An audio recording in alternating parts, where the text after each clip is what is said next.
Cellular respiration by Enzo Huynh and Tyler Chang. How do plants and animals turn food into energy?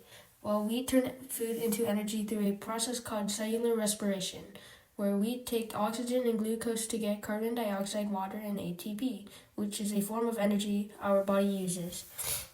But that's not all there is to cellular respiration. To fully understand it, we would need to zoom in and even closer until we could see the cells. This is where the first step in cellular respiration happens, where a glucose molecule goes through enzyme 1. This process takes 1 ATP and converts it into 1 ADP, resulting in a glucose molecule turning into a G6 molecule to trap it inside the cell. G6P is then moved through enzyme 2 to get F6P. And now this F6P goes through enzyme 3, which uses 1 ATP to get fructose 1,6-biphosphate. The enzyme 4 then splits this molecule into DHAP and G3P. From here, enzyme 5 turns the DHAP into another G3P. In the energy generation stage, we take the two G3Ps and the enzyme 6, which reduces the NAD plus into NADH, and the phosphorylate group is added, forming a 2 molecule of the 3-BPG molecules. Next, enzyme 7 takes phosphorylate groups and transfers them to ADP, forming ATP, and the 2 molecules of 3-BPG molecule turns into a 3-PGA molecule. Then the 2 molecules of the 3-PGAs are put to enzyme 8, resulting in 3-PGA molecules turning into 2 molecules of 2-PG. These 2 molecules of 2-PG go through enzyme number 9 to become 2-PEP. Now they go through enzyme number 10, where they give a phosphate group to 2-ADP to get 2-ATP and 2-pyruvate. Now if we zoom out to look at the animal cell, we can see the mitochondria. If we take a closer look at this mitochondria, we can see the outer layer of it. This is where pyruvate oxidation begins, where we take the pyruvate from the previous step, put them through a transport protein to move through the membrane and take out a CO2. From this, we get an acetyl molecule. As the acetyl molecules move through, we get NAD plus turns into NADH plus H plus. Then we add a coenzyme A to the acetyl using pyruvate dehydrogenate to get. This results in the acetyl-CoA. Now if we take a look at a different part of the mitochondria matrix, we can see where the Krebs cycle takes place.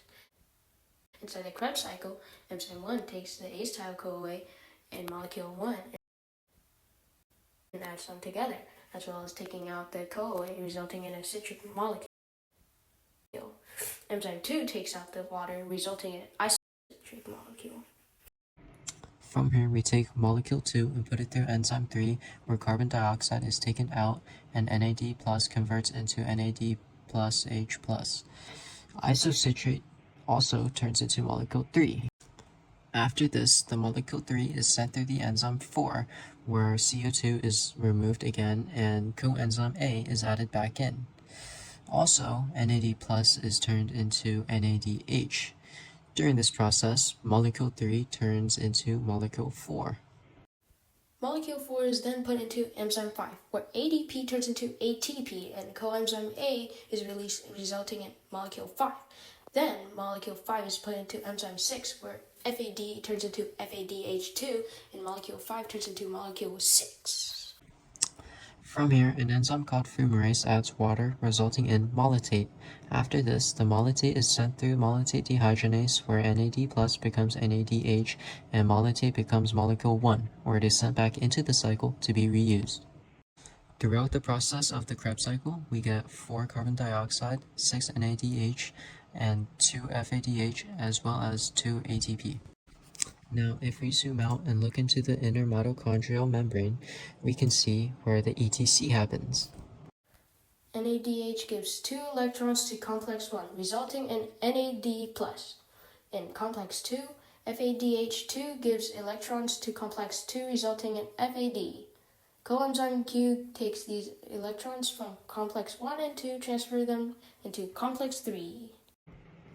From here, complex 3 sends these electrons to cytochrome C, then to complex 4. At the same time, complex 1, 3, and 4 are used to pump hydrogen ions into the intermembrane space, creating a large proton gradient. This is where chemosis starts. Because of the large protein gradient, hydrogen ions go back through the ATP synthase into the matrix. ADP and an inorganic phosphate are then added to get an ATP molecule.